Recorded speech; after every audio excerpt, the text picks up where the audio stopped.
el crecimiento anormal de las variables sociales están hacia las afueras. Entonces, podemos visitar ciertos barrios de esta ciudad que están a los alrededores del núcleo, es decir, lo que llamaríamos la periferia pobre, allá están ubicados. Pero tienen todas las ciudades, no solamente Montería, pero aquí ha ido creciendo significativamente y es lo que nos tiene con una pobreza del 27,7 y nos tiene con una tasa de desempleo del 12,1. Pues vemos eso casi en los últimos 15, 20 años. En los últimos 15, 20 años, producto de los flujos migratorios, aunque han llegado empresas, las empresas han traído más atracción de personas de diferentes ciudades y se ha ido concentrando esas personas en la ciudad. Muchas no encuentran empleo y entran a la economía del rebusque. Y esa economía del rebusque es lo que hablamos del empleo indigno. Y otros entran a la creciente ola de inseguridad. Ustedes han visto cómo la ciudad y también el departamento de Córdoba ha ido creciendo en inseguridad. Todos los días hay significativas cifras de muertes por inseguridad, atracos, revoluciones, problema del mototaxismo que ha crecido significativamente en la ciudad, cierto, que no ha tenido un orden establecido como tal. Finalmente, para usted como economista, ¿cuáles son los principales motivos de la corrupción, por ejemplo, aquí en Montería, en Córdoba? Yo creo, asumiendo un concepto que vi en un seminario de política pública en la CEPAL en Chile, que ya en gran parte la corrupción viene, no es genética, sería fatal que fuera genética, pero que sí viene de la formación educacional en la básica primaria y secundaria. Hay que ir ilustrando al niño. En Chile el parlamentario se acuerda de que si se tomó el borrador o el sacapunta o el lápiz del niño, cierto, sabe que en casa tiene un problema muy serio, un castigo con toda seguridad. No físico, pero es un castigo moral y social, ético, entre otras cosas, con sus padres de familia, y se viene formando así, pasa por esa línea y esa cadena de formación. Cuando llega a ser parlamentario, cuando ya llega a ser, como lo llaman ellos allá, parlamentario, cuando llega a ser congresista, sabe que lo que pudo haber cometido en la básica primaria, en la secundaria, pues se le va a ver reflejado como, entonces le da miedo robar, le da miedo ultrajar, le da miedo agredir el erario público de una u otra forma. Entonces, retrayendo ese concepto, pienso que todo está en esa parte, exclusivamente está en educación y está también en la sanción. Es decir, no soy amigo de la fiscalización ni de la sanción, pero como dice la cárcel de Ternera en su entrada, dice, educad al niño para no tener que castigar al hombre. Entonces, todo está en formación. Hay que educar. Yo no veo a un solo egresado de la Universidad de Córdoba, por lo menos en prensa, en reportes periodísticos, en conocimiento de población, de realidades, no veo un solo estudiante de la Universidad de Córdoba metido en problemas sustanciales de corrupción en este departamento, ni en el país. Porque creo que en estos últimos 40 años, una universidad que tiene 55, en estos últimos 40 años, a lo que más le hemos apostado como profesores es hablarle duro y rígido al alumno nuestro en clase. No conozco a un solo licenciado haciendo acciones deshonestas, por lo menos no se lo han encontrado, por lo menos no lo veo en prensa, no lo veo en la fiscalía, no los veo en asuntos penales dolosos, con delitos dolosos. Y si ha hecho han sido muy mínimos o no se encuentran, pero es porque la universidad pública forma con conciencia crítica, analítica y también en contra de eso, ¿no? En cierta forma.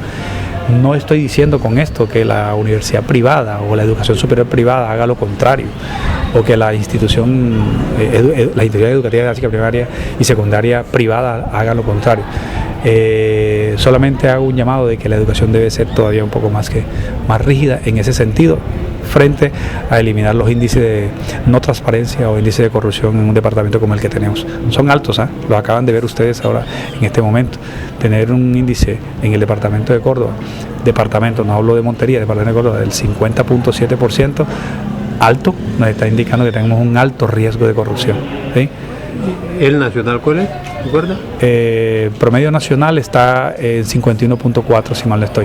51,4 y el del departamento de Córdoba 50,7.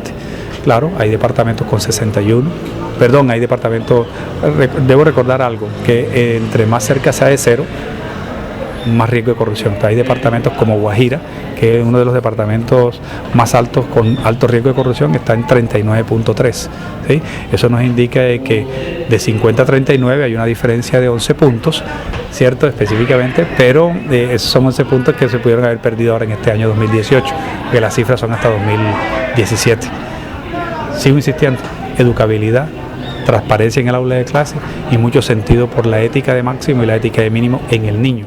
Que la pobreza en Colombia se mide de dos maneras: índice de pobreza multidimensional, entendiendo de que la pobreza no solamente la originan el ingreso per cápita, sino varias dimensiones, 5 dimensiones, y la otra es la pobreza monetaria, que es la originada por la falta de ingresos para poder comprar la canasta familiar básica de un individuo. Repito la cifra: para Córdoba 45.8%, para Montería 27.7%, lo cual nos indica que esto ha venido creciendo estructuralmente, teniendo en cuenta pues la dinámica de 3 cosas fundamentales. 1, los flujos migratorios que han llegado a la ciudad y que han llegado al departamento. 2, la reforma tributaria. Y 3, el gran conflicto que hemos tenido, tanto social como armado, en el departamento. Esas 3 cosas, entre otras, de carácter económico y social, han originado de que el departamento en cierta forma haya retrocedido en el manejo de pobreza, de cierta forma. Lo segundo, desempleo. Segunda variable creciente tanto en el departamento como en la ciudad de Montería. Hablemos de Montería. En la ciudad de Montería el desempleo, la tasa de desempleo pasó de estar cercana al 7%, 7.1% en el año 2013-2014, a estar en el 12.1% en el año 2019, en lo que va corrido del 2019. O sea, hemos crecido prácticamente el doble. Hay un retroceso. En el departamento de Córdoba la tasa de desempleo es del 11.86, o sea, 12% también, promedio de todo el departamento, de todos los municipios, lo cual nos indica de que en esas dos variables, pobreza y desempleo, hemos retrocedido.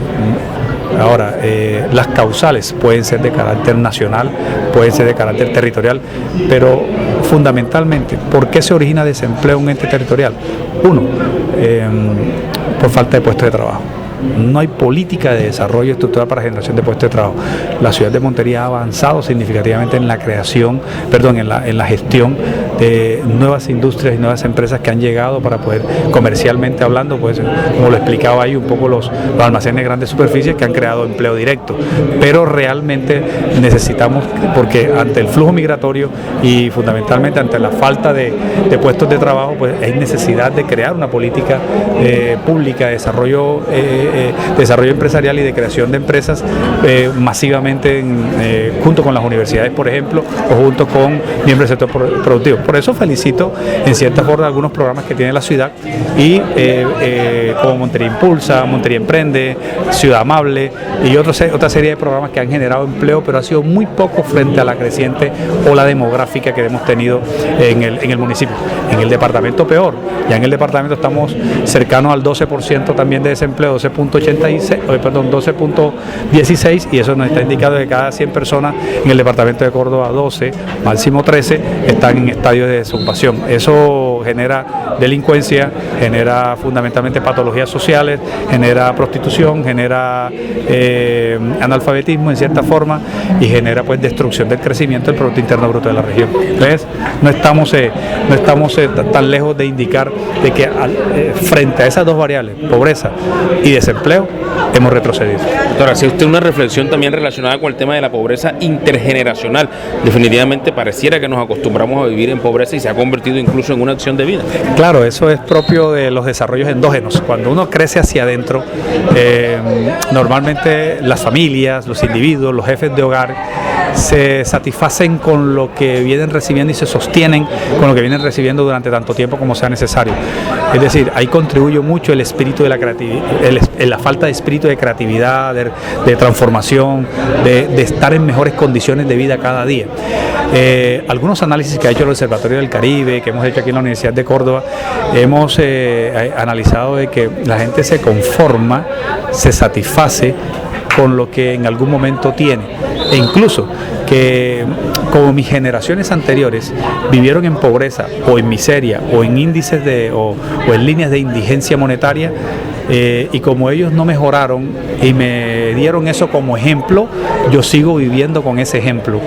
Entonces, al parecer, ¿cierto?, habrá que calcular en el futuro un índice de pobreza intergeneracional, es decir, que la pobreza y la miseria nos viene acompañando generacionalmente. En eso tenemos mucha responsabilidad quienes educamos a los niños del futuro, de meterle el emprendimiento activo en la transformación social, el emprendimiento social, la culturización por mejorar cada día. Cuando eso se da en la mente del joven, él nace a superarse siempre y no trata de vivir en el mismo estadio en que vivió su familia en generaciones pasadas. Casualmente en eso coincidieron también algunas anotaciones, algunas reflexiones del público al final de su intervención. Doctor, ¿está llamada incluso la academia, las universidades, las instituciones a hacer ese tipo de cambios para ir cambiando ese paradigma? Sin lugar a dudas, y por eso el gobierno actual del presidente Duque, me gusta el trabajo que indica sobre la economía de la cultura y las industrias creativas. Discutiblemente hacia allá hay que caminar. Es decir, solamente un dato, solamente las industrias creativas aportan el 4.1% del Producto Interno Bruto en Colombia. Si eso lo asemejamos al departamento de Córdoba, si no hay empleo por lo tradicional, que es buscar empleo en cooperativas, buscar empleo en empresas de grandes superficies como SAO, como Euro, Pomona, Falabella, buscar empleo en la industria en la microempresa agropecuaria, buscar empleo público. Entonces hay que apostarle a la economía cultural, a la economía de la cultura, a la economía del sector cuaternario, no del sector terciario, secundario y primario. O sea, Córdoba le debe apostar, ¿cierto?, a innovar sectorialmente, y la cultura es una de ellas. Mire cómo ha avanzado y todo el empleo que se genera en la Universidad de Córdoba en una división como bienestar universitario a partir de la cultura. ¿Sí te das cuenta? No sé cuántos tenemos, pero eso yo hoy comparado con 10 años atrás o 15 años atrás, veo que ha crecido la industria creativa, la industria de la transformación digital y fundamentalmente la industria de la cultura, si así lo podemos decir. Entonces hacia allá hay que ir, sin lugar a dudas. Estos centros de formación, y hablo de la Universidad de Córdoba y de las otras universidades privadas, hablo de las instituciones de educación, tienen un papel trascendental en la transformación de región desde esa perspectiva que te acabo de dar.